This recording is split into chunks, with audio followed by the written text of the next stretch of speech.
Hey, it's James, Father's Rights and Resources, hashtag how I got custody. I want to talk to you about if you don't have a court order, but you get long vacations with your kid and you're in another state, what I would do. So let's say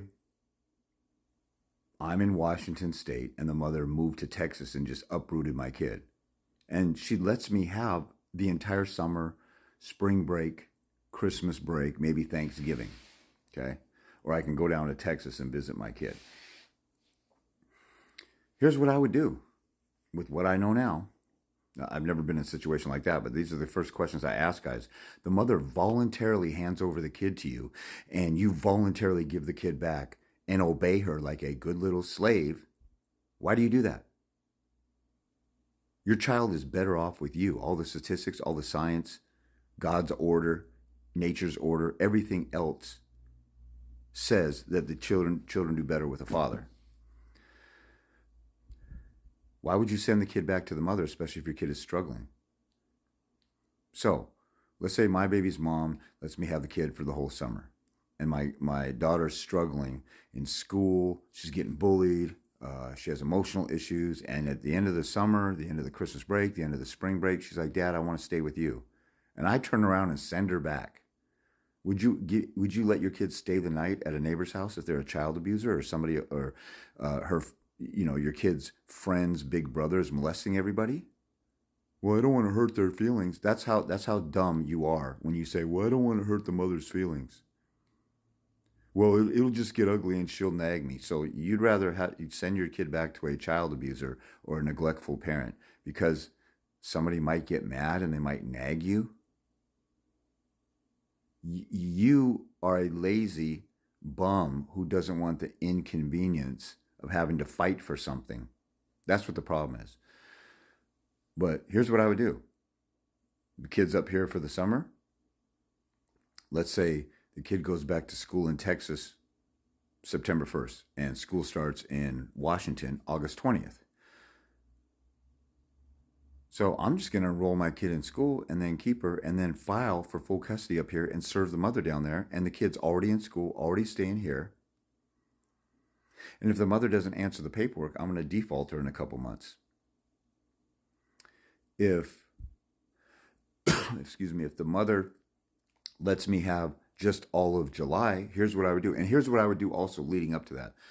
I'm going to have my kid in as many activities as I can. I'm going to have her going to the community center, taking swimming lessons, taking maybe taekwondo or something like that, and getting tutoring for, she has, like my daughter had a learning disability in math or an IEP. It's crazy because now she's a cashier at a grocery store, but which shows how the corrupt the school system is and full of crap they are. But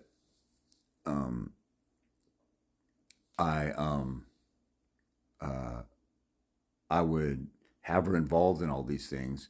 You know, if I'm going to church, have her in a youth group and have her build this network of friends that she just falls in love with and she doesn't want to leave even more. And it's not to like, oh, let me bribe you to come here. You should be doing that anyway. And a lot of people, when they have their kids during the summer,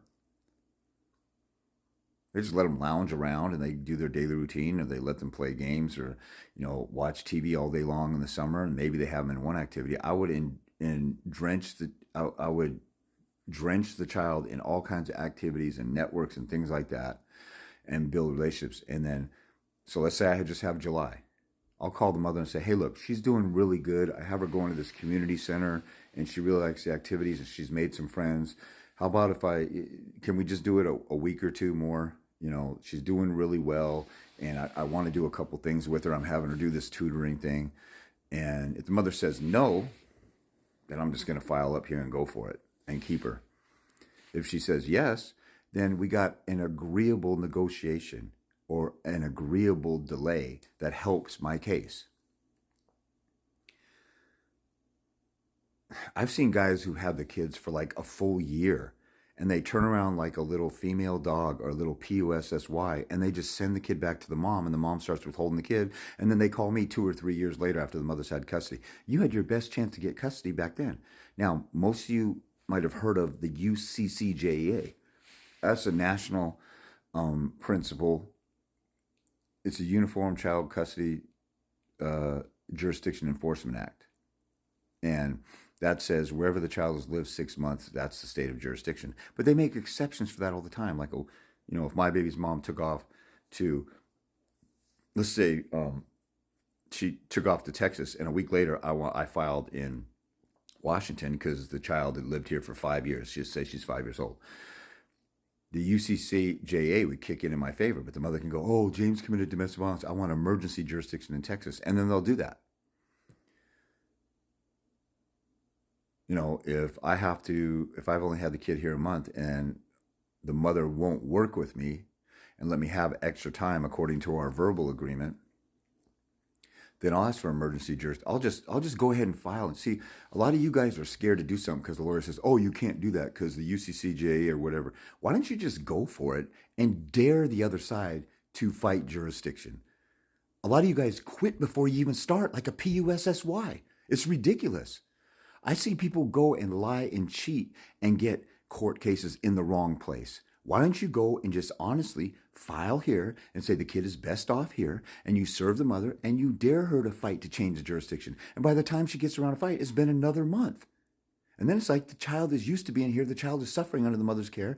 The court should do emergency jurisdiction because of how well the child's flourishing here. Look at her grades from the tutor, or look at her remarks from the tutor, and she's flunking school down there, or whatever. Force it to happen. Now, before you force anything to happen, I would always try and get the mother to acquiesce. Like in my situation, I would say, okay, I have her, give me another week. And then after another week, I call her up and say, hey, she got invited to a birthday party from this friend that she had. Here's a picture of the invite. It's 10 days from now. Can she just go to that? She's really excited about her friend. And then maybe you get the mother, you piecemeal little by little by little. And the mother, half of these mothers don't even care. And they'll just say, okay, fine, whatever. If you can drag it out for one reason or another and even go up all the way to the end of the summer. So let's say my example, I get the kid, another few weeks. Well, it's time to go to school, so I'm going to enroll her in school here. And then some of you guys are such freaking mind slave little biatches. You immediately in your head right now, you go, I can't do that. That's not right. That's not nice. The mother took off with your kid halfway across the country or in another state or the other side of your state. Was that right? You hate yourself so much. You have so low self-esteem and zero testosterone, and you're so estrogen rich that you always go, what does Master think? What does my Lord and Savior think? What does Master think? Stop being a Jezebel-controlled little SIMP and a PUSSY. Grow some balls one of these days. What do you got to lose? She's already taken the kid, and the kid is suffering and on a path and a road of destruction and dysfunction. What do you have to lose? It just hurts my little feelings to think I gotta actually exert some effort to fight for my kid. Then your kid doesn't deserve you if you're that much of a PUSSY. You're taking on all the pain and suffering and drama internally. You get ulcers, you get stressed out. Your kid is, one of these guys that I talked to where they've had like full summers. One of the guys told me that his kid, who's not of age to protect himself, goes walking to like the community center or some club or whatever, Boys and Girls Club or some gym or whatever, with another kid his age, and then some ninth grader walks with him, a neighbor's friend's brother, and the mom just lets them walk for however long to go to this facility. Now, when I was a kid, I did that when I was, stuff like that.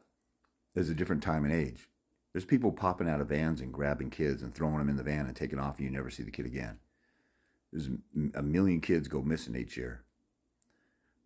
And you're sitting there paranoid about that and like, let me give the kid back to that environment. I can't wait to please my Lord and Savior because I'm going to win Cub Scout points for obeying the mom. Get the frick out of here with that BS. So I would drag it out. Or if I already have the summer, I'm going to have the kid in, submerged in all these networks, and then I'm just going to enroll the kid in school. Then I'm going to file for full custody, and then I'm going to serve the mother and dare her to do something about it.